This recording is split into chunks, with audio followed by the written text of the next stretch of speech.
ਸਤਿ ਸ਼੍ਰੀ ਅਕਾਲ ਜੀ। BTV ਦੇਖ ਰਹੇ ਸਾਰੇ ਦਰਸ਼ਕਾਂ ਦਾ ਬਹੁਤ-ਬਹੁਤ ਸਵਾਗਤ। ਮੈਂ ਸਿਮਰਨਜੀਤ ਕੌਰ ਲੈ ਕੇ ਹਾਜ਼ਰ ਹਾਂ ਕੈਨੇਡਾ ਅਤੇ ਅੰਤਰਰਾਸ਼ਟਰੀ ਖਬਰਾਂ। ਸਭ ਤੋਂ ਪਹਿਲਾਂ ਸ਼ੁਰੂਆਤ ਕਰਦੇ ਹਾਂ ਮੁੱਖ ਖਬਰਾਂ ਦੇ ਨਾਲ। ਪ੍ਰਧਾਨ ਮੰਤਰੀ ਜਸਟਿਨ ਟਰੂਡੋ ਨੇ ਨੌਜਵਾਨਾਂ ਨੂੰ ਸੰਦੇਸ਼ ਦੇ ਕੇ ਰੀਟਰੀਟ ਨੂੰ ਸਮੇਟਿਆ, ਕੋਈ ਨਵੀਂ ਰਿਹਾਇਸ਼ੀ ਯੋਜਨਾ ਨਹੀਂ। ਫੈਡਰਲ ਵਿੱਤ ਮੰਤਰੀ ਕ੍ਰਿਸਟੀਆ ਫਰੀਲੈਂਡ ਨੂੰ ਕਾਰ ਦੀ ਤੇਜ਼ ਰਫ਼ਤਾਰ ਲਈ ਭਰਨਾ ਪਿਆ ਜੁਰਮਾਨਾ। ਕਿੰਗ ਚਾਰਲਸ ਨੇ ਕੈਨੇਡੀਅਨ ਵਾਈਲਡਫਾਇਰ ਨੂੰ ਲੈ ਕੇ ਜਤਾਈ ਚਿੰਤਾ। ਮੈਕਸੀਕੋ 'ਚ ਪ੍ਰਵਾਸੀਆਂ ਅਤੇ ਸਥਾਨਕ ਲੋਕਾਂ ਨੂੰ ਲੈ ਕੇ ਜਾ ਰਹੀ ਬੱਸ ਹਾਦਸਾਗ੍ਰਸਤ, 16 ਦੀ ਮੌਤ ਅਤੇ 36 ਜ਼ਖਮੀ। ਹੁਣ ਖਬਰਾਂ ਵਿਸਥਾਰ ਦੇ ਨਾਲ। ਪ੍ਰਧਾਨ ਮੰਤਰੀ ਜਸਟਿਨ ਟਰੂਡੋ ਨੇ ਆਪਣੇ ਮੰਤਰੀਆਂ ਦੀ ਇੱਕ ਬਹੁਤ ਦਿਨਾਂ ਤੋਂ ਚੱਲ ਰਹੀ ਮੀਟਿੰਗ ਨੂੰ ਨੌਜਵਾਨਾਂ ਦੇ ਨਾਮ ਇੱਕ ਸੰਦੇਸ਼ ਦੇ ਨਾਲ ਸਮੇਟਿਆ। ਟਰੂਡੋ ਨੇ ਨੌਜਵਾਨਾਂ ਨੂੰ ਕਿਹਾ ਕਿ ਅਸੀਂ ਹਰ ਪੱਖੋਂ ਕਾਰਵਾਈ ਕਰਨ ਲਈ ਤੁਹਾਡੇ ਰਿਣੀ ਹਾਂ। ਰਿਹਾਇਸ਼ ਦੀ ਸਮਰੱਥਾ ਤੋਂ ਲੈ ਕੇ ਮੌਸਮ ਤਬਦੀਲੀ ਤੱਕ ਟਰੂਡੋ ਨੇ ਸਿੱਧੇ ਤੌਰ ਤੇ ਜਨਸੰਖਿਆ ਤੱਕ ਪਹੁੰਚਣ ਦੀ ਕੋਸ਼ਿਸ਼ ਕੀਤੀ, ਜਿਸ ਨੇ ਪਿਛਲੀਆਂ ਚੋਣਾਂ ਜਿੱਤਣ ਵਿੱਚ ਉਹਨਾਂ ਦੀ ਮਦਦ ਕੀਤੀ ਸੀ, ਕਿਉਂਕਿ ਉਹਨਾਂ ਦੇ ਵਿਰੋਧੀ ਕੰਜ਼ਰਵੇਟਿਵ ਆਗੂ ਪੀਅਰ ਪੋਇਲੀਏਵ ਲੋਕਾਂ ਨੂੰ ਬਿਲਕੁਲ ਹੀ ਇੱਕ ਵੱਖਰੇ ਮੁੱਦੇ ਤੇ ਸੰਦੇਸ਼ ਦੇ ਰਹੇ ਸੀ, ਜਦੋਂ ਕਿ ਕੈਨੇਡਾ ਵਿੱਚ ਜੋ ਲੋਕਾਂ ਨੂੰ ਚੁਣੌਤੀਆਂ ਦਾ ਸਾਹਮਣਾ ਕਰਨਾ ਪੈ ਰਿਹਾ ਹੈ ਉਸ ਤੋਂ ਬਿਲਕੁਲ ਅਲੱਗ ਸੀ। ਪ੍ਰਧਾਨ ਮੰਤਰੀ ਟਰੂਡੋ ਨੇ ਕੈਨੇਡੀਅਨ ਨੌਜਵਾਨਾਂ ਨੂੰ ਸੰਦੇਸ਼ ਦਿੰਦੇ ਹੋਏ ਕਿਹਾ ਕਿ ਜਿਹੜੇ ਨੌਜਵਾਨਾਂ ਦੇ ਦੋ ਬਹੁਤ ਹੀ ਮਹੱਤਵਪੂਰਨ ਸਾਲ ਸੀ, ਉਹ ਪਹਿਲਾਂ ਕੋਵਿਡ ਅਤੇ ਫਿਰ ਗਲੋਬਲ ਮਹਿੰਗਾਈ ਅਤੇ ਵਧੀਆਂ ਵਿਆਜ ਦਰਾਂ ਦੁਆਰਾ ਪ੍ਰਭਾਵਿਤ ਹੋਏ ਨੇ। ਇਹਨਾਂ ਘਟਨਾਵਾਂ ਨੇ ਨੌਜਵਾਨ ਪੀੜ੍ਹੀ ਦੀ ਸਿੱਖਿਆ, ਇੱਕ ਕਰੀਅਰ ਅਤੇ ਆਪਣਾ ਇੱਕ ਨੈਟਵਰਕ ਬਣਾਉਣ ਦੇ ਸਾਲ ਨੂੰ ਪ੍ਰਭਾਵਿਤ ਕੀਤਾ ਹੈ। ਟਰੂਡੋ ਨੇ ਕਿਹਾ ਕਿ ਇਹਨਾਂ ਮੁੱਦਿਆਂ ਨੂੰ ਲੈ ਕੇ ਰਿਹਾਇਸ਼ ਦੇ ਮੁੱਦੇ ਤੱਕ ਅਜੇ ਬਹੁਤ ਕੁਝ ਕਰਨਾ ਬਾਕੀ ਹੈ। ਟਰੂਡੋ ਨੇ ਕਿਹਾ ਕਿ ਜੋ ਮੁੱਦੇ ਨੌਜਵਾਨ ਪੀੜ੍ਹੀ ਨੇ ਚੁੱਕੇ ਨੇ, ਉਹਨਾਂ ਤੇ ਐਕਸ਼ਨ ਲੈਣ ਲਈ ਉਹ ਨੌਜਵਾਨਾਂ ਦੇ ਰਿਣੀ ਨੇ ਅਤੇ ਭਰੋਸਾ ਦਿਵਾਇਆ ਕਿ ਇਹਨਾਂ ਮੁੱਦਿਆਂ ਤੇ ਕਾਰਵਾਈ ਕੀਤੀ ਜਾਵੇਗੀ ਤਾਂ ਜੋ ਨੌਜਵਾਨ ਕੈਨੇਡਾ ਦੇ ਵਾਅਦੇ ਦਾ ਪੂਰਾ ਲਾਭ ਲੈ ਸਕਣ। ਟਰੂਡੋ ਵੱਲੋਂ ਇਹ ਸੰਦੇਸ਼ ਉਸ ਸਮੇਂ ਦਿੱਤਾ ਗਿਆ ਜਦੋਂ ਕੈਬਨਿਟ ਨੇ ਜਨਰੇਸ਼ਨ ਸਕੁਇਜ਼ ਦੇ ਸੰਸਥਾਪਕ ਪੌਲ ਕੇਰਸ਼ਾਹ ਤੋਂ ਰੀਟਰੀਟ ਦੌਰਾਨ ਥਿੰਕ ਟੈਂਕ ਦੇ ਮੁੱਦੇ ਵਿੱਚ ਮੌਜੂਦਾ ਆਰਥਿਕ ਮਾਹੌਲ ਵਿੱਚ ਅੱਗੇ ਵਧਣ ਲਈ ਸੰਘਰਸ਼ ਕਰ ਰਹੇ ਕੈਨੇਡੀਅਨ ਨੌਜਵਾਨਾਂ ਦੀ ਵਕਾਲਤ ਕਰਨੀ ਸੀ। ਫੈਡਰਲ ਵਿੱਤ ਮੰਤਰੀ ਕ੍ਰਿਸਟੀਆ ਫਰੀਲੈਂਡ ਇੱਕ ਸ਼ੌਕੀਨ ਸਾਈਕਲਿਸਟ, ਜਿਨ੍ਹਾਂ ਨੇ ਪਹਿਲਾਂ ਇੱਕ ਬਿਆਨ ਵਿੱਚ ਕਿਹਾ ਸੀ ਕਿ ਉਹਨਾਂ ਕੋਲ ਆਪਣੀ ਕਾਰ ਨਹੀਂ ਹੈ, ਉਸ ਨੂੰ ਅਲਬਰਟਾ ਸੂਬੇ ਵਿੱਚ ਤੇਜ਼ ਰਫ਼ਤਾਰ ਕਾਰ ਚਲਾਉਣ ਲਈ $273 ਦਾ ਜੁਰਮਾਨਾ ਭਰਨਾ ਪਿਆ ਹੈ। ਫੈਡਰਲ ਵਿੱਤ ਮੰਤਰੀ ਫਰੀਲੈਂਡ ਨੂੰ ਗ੍ਰੈਂਡੇ ਪ੍ਰੇਰੀ ਅਤੇ ਪੀਸ ਰਿਵਰ ਦੇ ਕਸਬਿਆਂ ਵਿਚਕਾਰ 132 ਕਿਲੋਮੀਟਰ ਪ੍ਰਤੀ ਘੰਟਾ ਦੀ ਰਫ਼ਤਾਰ ਨਾਲ ਗੱਡੀ ਚਲਾਉਂਦੇ ਹੋਏ ਫੜਿਆ ਗਿਆ ਸੀ ਅਤੇ ਫਰੀਲੈਂਡ ਵੱਲੋਂ ਟਿਕਟ ਦਾ ਪੂਰਾ ਭੁਗਤਾਨ ਵੀ ਕੀਤਾ ਗਿਆ ਹੈ। ਹਾਲਾਂਕਿ ਇਹ ਸਪਸ਼ਟ ਨਹੀਂ ਹੈ ਕਿ ਜਿੱਥੇ ਫਰੀਲੈਂਡ ਦਾ ਚਲਾਨ ਕੱਟਿਆ ਗਿਆ ਹੈ ਉੱਥੇ ਰਫ਼ਤਾਰ ਦੀ ਕਿੰਨੀ ਲਿਮਿਟ ਸੀ, ਪਰ ਤੁਹਾਨੂੰ ਦੱਸ ਦਈਏ ਕਿ ਅਲਬਰਟਾ ਵਿੱਚ ਹਾਈਵੇ ਤੇ ਕਾਰ ਚਲਾਉਣ ਦੀ ਵੱਧ ਤੋਂ ਵੱਧ ਰਫ਼ਤਾਰ 110 ਕਿਲੋਮੀਟਰ ਪ੍ਰਤੀ ਘੰਟਾ ਦੇ ਰਫ਼ਤਾਰ ਦੇ ਹਿਸਾਬ ਨਾਲ ਹੈ। ਜ਼ਿਕਰਯੋਗ ਹੈ ਕਿ ਕ੍ਰਿਸਟੀਆ ਫਰੀਲੈਂਡ ਜੋ ਉਪ ਪ੍ਰਧਾਨ ਮੰਤਰੀ ਵੀ ਹਨ ਅਤੇ ਉਹ ਯੂਨੀਵਰਸਿਟੀ ਰੋਜ਼ੇਡੇਲ ਦੀ ਕੇਂਦਰੀ ਟੋਰਾਂਟੋ ਰਾਈਡਿੰਗ ਦੀ ਨੁਮਾਇੰਦਗੀ ਵੀ ਕਰਦੇ ਹਨ ਅਤੇ ਅਕਸਰ ਉਹਨਾਂ ਨੂੰ ਸਾਈਕਲ ਤੇ ਰਾਈਡ ਕਰਦੇ ਦੇਖਿਆ ਗਿਆ ਹੈ। ਕਿੰਗ ਚਾਰਲਸ ਨੇ ਉੱਤਰੀ ਪੱਛਮੀ ਪ੍ਰਦੇਸ਼ਾਂ ਅਤੇ ਬ੍ਰਿਟਿਸ਼ ਕੋਲੰਬੀਆ ਵਿੱਚ ਐਮਰਜੈਂਸੀ ਦੀਆਂ ਸਥਿਤੀਆਂ ਬਾਰੇ ਜਾਣਨ ਤੋਂ ਬਾਅਦ ਵਾਈਲਡਫਾਇਰ ਕੈਨੇਡਾ ਨੂੰ ਲੈ ਕੇ ਕੈਨੇਡੀਅਨ ਭਾਈਚਾਰਿਆਂ ਨੂੰ ਇੱਕ ਸੰਦੇਸ਼ ਭੇਜਿਆ ਹੈ।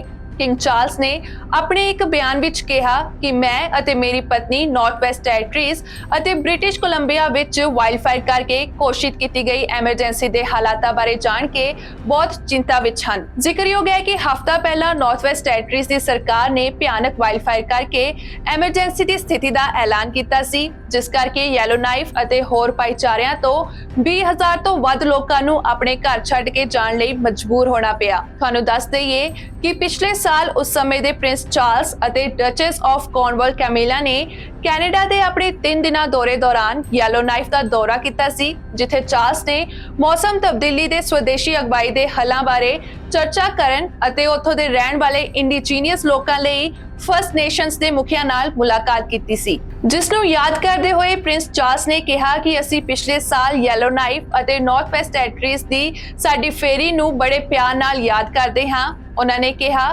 ਕਿ ਅਸੀਂ ਉਹਨਾਂ ਭਾਈਚਾਰਿਆਂ ਦਾ ਦੁੱਖ ਸਮਝ ਸਕਦੇ ਹਾਂ ਜੋ ਇਸ ਸਮੇਂ ਵਿਨਾਸ਼ਕਾਰੀ ਸਥਿਤੀ ਦਾ ਸਾਹਮਣਾ ਕਰ ਰਹੇ ਨੇ।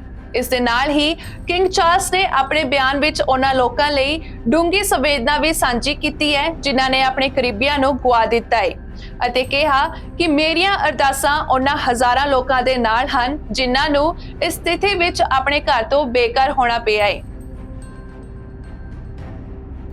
ਕੈਨੇਡਾ ਵਿੱਚ ਕੋਵਿਡ-19 ਨੂੰ ਲੈ ਕੇ ਮੁੜ ਤੋਂ ਚਿੰਤਾ ਦਾ ਮਾਹੌਲ ਨਜ਼ਰ ਆ ਰਿਹਾ ਹੈ ਕਿਉਂਕਿ public health agency of Canada ਵੱਲੋਂ ਇੱਕ ਰਿਪੋਰਟ ਜਾਰੀ ਕੀਤੀ ਗਈ ਹੈ ਜਿਸ ਵਿੱਚ ਪਿਛਲੇ ਹਫ਼ਤੇ ਦੇ ਮੁਕਾਬਲੇ 15 ਅਗਸਤ ਨੂੰ ਕੋਵਿਡ ਨਾਲ ਸੰਬੰਧਿਤ ਹਸਪਤਾਲਾਂ ਵਿੱਚ ਮਰੀਜ਼ਾਂ ਦੇ ਭਰਤੀ ਹੋਣ ਦੀ ਗਿਣਤੀ ਵਿੱਚ 11% ਵਾਧਾ ਦਰਜ ਕੀਤਾ ਗਿਆ ਹੈ। ਹਾਲਾਂਕਿ ਜ਼ਿਆਦਾਤਰ ਕੋਵਿਡ-19 ਦੇ ਮਾਮਲੇ ਸਾਲ ਦੀ ਸ਼ੁਰੂਆਤ ਤੋਂ ਅਗਸਤ ਤੱਕ ਹੌਲੀ-ਹੌਲੀ ਘਟ ਰਹੇ ਹਨ, ਪਰ ਰਿਪੋਰਟ ਨਾਲ ਸ਼ੁਰੂਆਤੀ ਸੰਕੇਤ ਮਿਲੇ ਹਨ ਜੋ ਪੂਰੇ ਕੈਨੇਡਾ ਵਿੱਚ ਕੋਵਿਡ-19 ਦੀ ਨਵੀਂ ਲਹਿਰ ਵੱਲ ਇਸ਼ਾਰਾ ਕਰ ਰਹੇ ਹਨ। ਅਤੇ ਇਸ ਦੇ ਨਾਲ ਹੀ ਬਿਮਾਰੀ ਦੇ ਮਾਰਾਂ ਵੱਲੋਂ ਇਸ ਬਾਰੇ ਵੀ ਗੱਲ ਕੀਤੀ ਜਾ ਰਹੀ ਹੈ ਕਿ ਇੱਕ ਨਵੀਂ ਲਹਿਰ ਪਿਛਲੀਆਂ ਲਹਿਰਾਂ ਨਾਲੋਂ ਕਿਵੇਂ ਵੱਖਰੀ ਹੋ ਸਕਦੀ ਹੈ। Canadian institute for health information ਵੱਲੋਂ ਜਾਰੀ ਕੀਤੇ ਗਏ ਅੰਕੜਿਆਂ ਅਨੁਸਾਰ ਕੋਵਿਡ ਸੰਬੰਧਿਤ ਹਸਪਤਾਲਾਂ ਵਿੱਚ ਭਰਤੀ ਪਿਛਲੀ ਬਸੰਤ ਤੋਂ ਮੁੜ ਸ਼ੁਰੂ ਹੋ ਰਹੇ ਹਨ। ਅੰਕੜੇ ਦੱਸਦੇ ਹਨ ਕਿ ਅਪ੍ਰੈਲ 2022 ਤੋਂ ਮਾਰਚ 2022 ਤੱਕ ਪਿਛਲੇ ਸਾਲ ਦੀ ਇਸੇ ਮਿਆਦ ਦੇ ਮੁਕਾਬਲੇ ਕੋਵਿਡ-19 ਨਾਲ ਡਾਇਗਨੋਸ ਹੋਣ ਵਾਲੇ ਮਰੀਜ਼ਾਂ ਲਈ ਕੈਨੇਡਾ ਵਿੱਚ ਹਸਪਤਾਲਾਂ ਵਿੱਚ ਰਹਿਣ ਦੀ ਗਿਣਤੀ ਵਿੱਚ 19% ਵਾਧਾ ਹੋਇਆ ਹੈ। ਇਸ ਬਾਰੇ ਕੁਝ ਮਾਹਿਰਾਂ ਦਾ ਇਹ ਵੀ ਮੰਨਣਾ ਹੈ ਕਿ ਹਾਲਾਂਕਿ ਹਸਪਤਾਲ ਵਿੱਚ ਦਾਖਲ ਹੋਣ ਦੇ ਮਾਮਲੇ ਵੱਧ ਰਹੇ ਹਨ, ਪਰ ਪਿਛਲੇ ਸਾਲਾਂ ਦੀ ਤਰ੍ਹਾਂ ਇਸ ਵਾਰੀ ਸਿਹਤ ਸੰਭਾਲ ਪ੍ਰਣਾਲੀ ਤੇ ਇਸ ਦਾ ਅਸਰ ਘੱਟ ਵੇਖਣ ਨੂੰ ਮਿਲੇਗਾ। ਕੋਵਿਡ-19 ਦੇ ਕੇਸਾਂ ਨਾਲ ਜੁੜੇ ਇੱਕ ਡਾਕਟਰ ਨੇ ਕਿਹਾ ਕਿ ਸਿਹਤ ਸੰਭਾਲ ਪ੍ਰਣਾਲੀ ਤੇ ਕੁਝ ਤਣਾਅ ਨੂੰ ਦੂਰ ਕਰਨ ਲਈ ਅਤੇ ਕੋਵਿਡ-19 ਦੀ ਲਾਗ ਦੀਆਂ ਦਰਾਂ ਨੂੰ ਘਟਾਉਣ ਲਈ ਲੋਕਾਂ ਨੂੰ ਆਪਣੇ ਇੰਜੈਕਸ਼ਨਸ ਤੇ ਸ਼ਾਟਸ ਨੂੰ ਅਪਡੇਟ ਕਰਨਾ ਚਾਹੀਦਾ ਹੈ ਅਤੇ ਇੱਕ ਬੂਸਟਰ ਸ਼ਾਟ ਵੀ ਲਵਾਉਣਾ ਚਾਹੀਦਾ ਹੈ, ਖਾਸ ਕਰਕੇ ਉਹਨਾਂ ਨੂੰ ਜਿਨ੍ਹਾਂ ਦੀ ਇਮਿਊਨਿਟੀ ਸਿਸਟਮ ਕਮਜ਼ੋਰ ਹਨ। ਅਗਲੀ ਖਬਰ ਸੈਂਟਰਲ ਮੈਕਸੀਕੋ ਤੋਂ ਹੈ, ਜਿੱਥੇ ਕੁਆਕਨੋਪੈਲਨ ਓਕਾਸਾਕਾ ਹਾਈਵੇ ਤੇ ਇੱਕ ਬੱਸ ਹਾਦਸਾਗ੍ਰਸਤ ਹੋਣ ਕਾਰਨ ਘੱਟੋ-ਘੱਟ 16 ਲੋਕਾਂ ਦੀ ਮੌਤ ਹੋ ਗਈ ਅਤੇ 36 ਹੋਰ ਜ਼ਖਮੀ ਹੋ ਗਏ। ਜਾਣਕਾਰੀ ਮੁਤਾਬਕ ਓਕਸਾਕਾ ਅਤੇ ਪੁਏਬਲਾ ਰਾਜਾਂ ਦੀ ਸਰਹੱਦ ਦੇ ਨੇੜੇ ਸਥਾਨਕ ਲੋਕਾਂ ਅਤੇ ਪ੍ਰਵਾਸੀਆਂ ਨਾਲ ਭਰੀ ਬੱਸ ਜਦੋਂ ਹਾਈਵੇ ਤੇ ਜਾ ਰਹੀ ਸੀ, ਉਦੋਂ ਬੱਸ ਇੱਕ ਟ੍ਰੇਲਰ ਟਰੱਕ ਨਾਲ ਟਕਰਾ ਗਈ, ਜਿਸ ਕਰਕੇ ਇਹ ਵੱਡਾ ਹਾਦਸਾ ਵਾਪਰਿਆ। ਇਸ ਸੜਕ ਹਾਦਸੇ ਵਿੱਚ ਇੱਕ ਨਾਬਾਲਗ ਸਮੇਤ ਘੱਟੋ-ਘੱਟ 8 ਆਦਮੀ ਅਤੇ 8 ਔਰਤਾਂ ਦੀ ਮੌਤ ਹੋ ਗਈ ਅਤੇ ਜ਼ਖਮੀ ਲੋਕਾਂ ਨੂੰ ਐਂਬੂਲੈਂਸ ਦੀ ਮਦਦ ਰਾਹੀਂ ਪੁਏਬਲਾ ਦੇ ਹਸਪਤਾਲ ਵਿੱਚ ਦਾਖਲ ਕੀਤਾ ਗਿਆ। ਇਸ ਮਾਮਲੇ 'ਚ ਜਾਂਚ ਕਰ ਰਹੇ ਅਧਿਕਾਰੀਆਂ ਦਾ ਕਹਿਣਾ ਹੈ ਕਿ ਬੱਸ ਅਤੇ ਟ੍ਰੇਲਰ ਟਰੱਕ ਵਿਚਾਲੇ ਹੋਈ ਟੱਕਰ ਦਾ ਕਾਰਨ ਅਜੇ ਤੱਕ ਸਾਫ਼ ਨਹੀਂ ਹੋਇਆ ਹੈ, ਪਰ ਇਸ ਪੂਰੀ ਘਟਨਾ ਦੀ ਜਾਂਚ ਇੱਕ ਮਾਹਰ ਦੀ ਅਗਵਾਈ ਹੇਠ ਕੀਤੀ ਜਾਵੇਗੀ ਤਾਂ ਜੋ ਇਹ ਪਤਾ ਲੱਗ ਸਕੇ ਕਿ ਕਿਹੜੀਆਂ ਘਟਨਾਵਾਂ ਕਰਕੇ ਇਹ ਹਾਦਸਾ ਵਾਪਰਿਆ।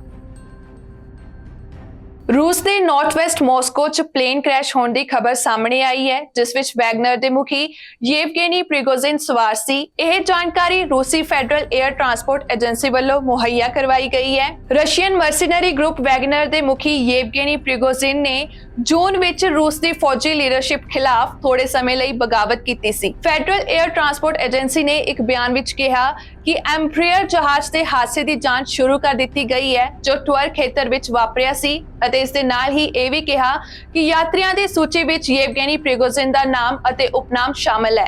ਰੂਸੀ ਐਮਰਜੈਂਸੀ ਸੇਵਾਵਾਂ ਦੇ ਮੰਤਰਾਲੇ ਦੇ ਅਨੁਸਾਰ ਟਵਰ ਖੇਤਰ ਦੇ ਕੁਜ਼ਿਨਕਿਨੋ ਪਿੰਡ ਦੇ ਨੇੜੇ ਜਦੋਂ ਇਹ ਨਿੱਜੀ ਐਮਬ੍ਰੀਅਰ ਜੈਟ ਕ੍ਰੈਸ਼ ਹੋਇਆ ਤਾਂ ਉਸ ਵਿੱਚ 7 ਯਾਤਰੀ ਅਤੇ 3 ਚਾਲਕ ਦਲ ਦੇ ਮੈਂਬਰ ਸਵਾਰ ਸਨ। ਮੰਤਰਾਲੇ ਨੇ ਕਿਹਾ ਕਿ ਸ਼ੁਰੂਆਤੀ ਜਾਣਕਾਰੀ ਦੇ ਅਨੁਸਾਰ ਜਹਾਜ਼ ਵਿੱਚ ਸਵਾਰ ਸਾਰੇ ਯਾਤਰੀ ਮਾਰੇ ਗਏ ਹਨ, ਪਰ ਅਜੇ ਵੀ ਉਹਨਾਂ ਵੱਲੋਂ ਇੱਕ ਸਰਚ ਆਪਰੇਸ਼ਨ ਚਲਾਇਆ ਜਾ ਰਿਹਾ ਹੈ ਤਾਂ ਕਿ ਪਲੇਨ ਕ੍ਰੈਸ਼ ਮਾਮਲੇ ਵਿੱਚ ਇੱਕ ਨਿਰਪੱਖ ਜਾਂਚ ਕੀਤੀ ਜਾ ਸਕੇ। ਅੱਜ ਦੀਆਂ ਖਬਰਾਂ ਦੇ ਵਿੱਚ ਇੰਨਾ ਹੀ। ਮੁੜ ਤੋਂ ਹਾਜ਼ਰ ਹੋਵਾਂਗੇ ਨਵੀਆਂ ਖਬਰਾਂ ਦੇ ਨਾਲ। ਤੁਸੀਂ ਵੇਖਦੇ ਰਹੋ BTV, B positive, B yourself.